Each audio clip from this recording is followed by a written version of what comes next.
নমস্কাৰ, মই ঝৰ্ণাই আপোনালোক সকলোকে মোৰ চেনেললৈ স্বাগতম জনাইছোঁ।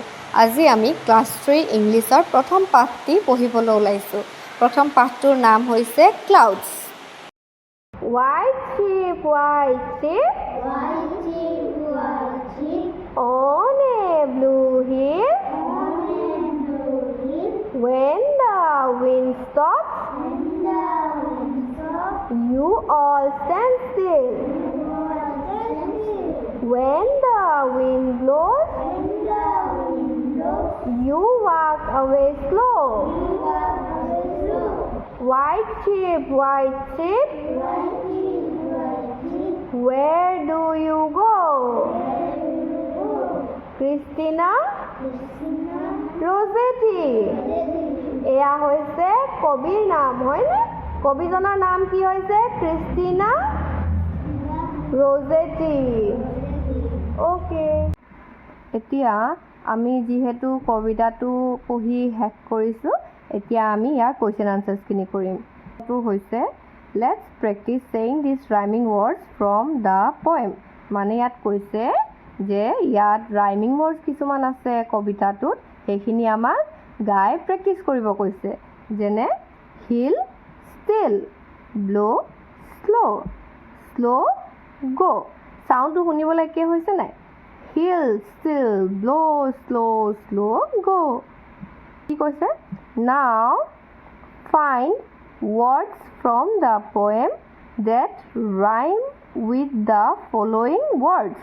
Clues for the rhyming words are given in the bracket. মানে ইয়াত কৈছে কবিতাটোত থকা এনেকুৱা কিছুমান ৰাইমিং ৱৰ্ডছ উলিয়াব কৈছে যিখিনি ইয়াৰ লগত মিলে, আৰু ইয়াত কোনটো লাইনত আছে সেইটো লিখি দিয়া হৈছে।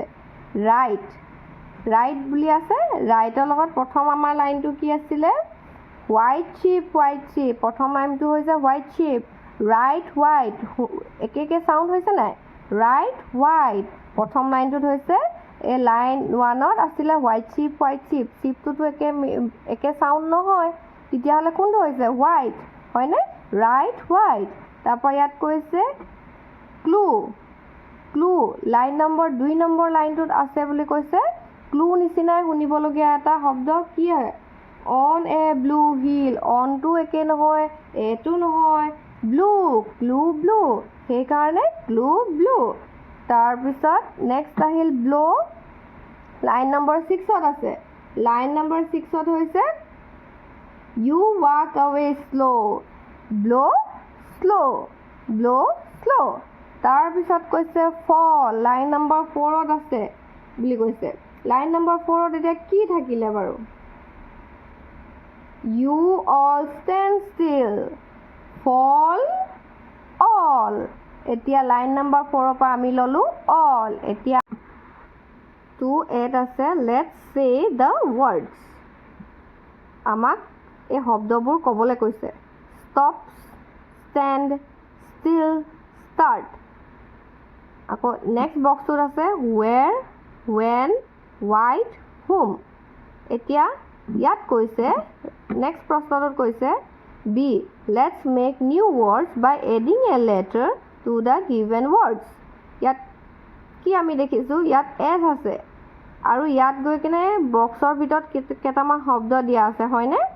এই শব্দটো আৰু এই এছ লগাই দিয়াৰ লগে নতুন এটা শব্দ গঠন কৰি লিখিছে ইয়াত চি। ইয়াত এতিয়া প্ৰথমটোত দিছে এছৰ লগত সি লাগিলে কি হয়? সি। এছৰ লগত হাও লাগিলে মানে শ্ব', এছৰ লগত তাৰ লাগিলে মানে ষ্টাৰ, এছৰ লগত পি লাগিলে মানে স্পট। ঠিক তেনেদৰে এতিয়া আমাক কৈছে নাও make new words and right in the boxes. এতিয়া এই আগৰটোৰ দৰে আমাক ইয়াতো এনেকৈ দি দিছে, অকল মাজৰ লাইনটোহে তেওঁলোকে লিখি দিছে, আৰু আমাক ইয়াত এনেকুৱা এটা শব্দ পুট কৰিবলগীয়া হৈছিলে যিটোত নেকি নেক্সট বেলেগ এটা অৰ্থপূৰ্ণ শব্দ বনায়। এতিয়া আমি যদি ইয়াত টি লগাই দিওঁ তেতিয়া কি হৈছে? টি লগত যদি হেড লাগে কি হৈ গ'ল? ডেড। টি লগত যদি হেন লাগে তেতিয়া হৈ যাব দেন। টি লগত যদি হিয়াৰ লাগে তেতিয়া কি হৈ যাব? দেৰ। টি লগত যদি হিট লাগে তেতিয়া হৈছে থেট। আৰু এইফালে বি, ইয়াত যদি আমি ৰাছ ৰিচ লু আছে ইয়াৰ লগত যদি আমি বি লগাই দিওঁ কি হৈ যাব বি আৰু ৰাছ লাগি ব্ৰাছ বি আৰু ৰিচ লাগি ব্ৰিজ বি আৰু লো লাগি ব্লো বি আৰু লু লাগি ব্লু হৈছেনে ইমান ইজি এতিয়া 3 নম্বৰ প্ৰশ্নটোত লিখিছে let's check how much we have understood ইয়াত কৈছে যে আমি কিমান বুজিলোঁ ব'লাচোন আমি আমাৰ পৰীক্ষা কৰোঁ এতিয়া মই ইয়াত ধুনীয়াকৈ কুৱেশ্যন আনচাৰ্ছখিনি লিখি থৈছোঁ ইয়াত তোমালোকক দেখাইছোঁ let's check how much we have understood হয়নে ইয়াত কৈছে what is the colour of the ship in the poem ইয়াত সুধিছে যে ভেড়া ছাগলীকেইটাৰ ৰং কি আছিলে আমি সকলোৱে জানো ভেড়া ছাগলীকেইটাৰ ৰং কি আছিলে বগা হয়নে আৰু বগাটো ইংলিছত কি বুলি কয় হোৱাইট সেইদৰে the colour of the ship is white হয়নে নেক্সট প্ৰশ্নটো লিখিছে what happens when the wind blows যেতিয়া বতাহ মাৰে তেতিয়া কি হয় বুলি সুধিছে আমি জানো নাই বাৰু when the wind blows the white ship walks away slow' ইয়াত আমিতো চবেই জানো যে যেতিয়া বতাহ মাৰে তেতিয়া কি হয় ভেড়া ছাগলীকেইটা মানে ডাৱৰখিনি লাহে লাহে তেওঁলোকে এঠাইৰ পৰা আন ঠাইলৈ গৈ থাকে হয়নে white ship walks away slow' next কিতাপত প্ৰশ্নটো আছে what happens when the wind stand still ইয়াত প্ৰশ্নটো সুধিছে যে what happens when the wind stand still বতাহ জানো এটা ঠাইত ৰৈ থাকে এইটো একচুৱেলি প্ৰশ্নটোৱে ভুল প্ৰশ্নটো হ'ব লাগিছিলে what happens when the wind stop এতিয়া তেতিয়াহে হয় উত্তৰটো যে when the wind stop the white ship stand still হয় নাই বাৰু যেতিয়া বতাহ মাৰিব ৰৈ যায় তেতিয়া ভেড়া ছাগলীবোৰো কি কৈছে থৰ লাগি ৰৈ যায় মানে ডাৱৰখিনিও যেতিয়া বতাহ নামাৰে তেতিয়া ডাৱৰখিনিও এটা ঠাইতে ৰৈ যায় সেইটো ক'ব কৈছে এতিয়া নেক্সট প্ৰশ্নটো হৈছে ৱেৰ আৰ দ্য হোৱাইট চিপছবোৰ ক'ত আছিলে বাৰু হোৱাইট চিপছটো আমি গম পাওঁ নাই বাৰু পাহাৰৰ ওপৰত আছিলে the white sheep are on the blue hills white sheep ক'ত আছে ব্লু হিলছৰ ওপৰত এতিয়া আমি পঢ়িম question number 4 Choose the correct word to complete the sentences.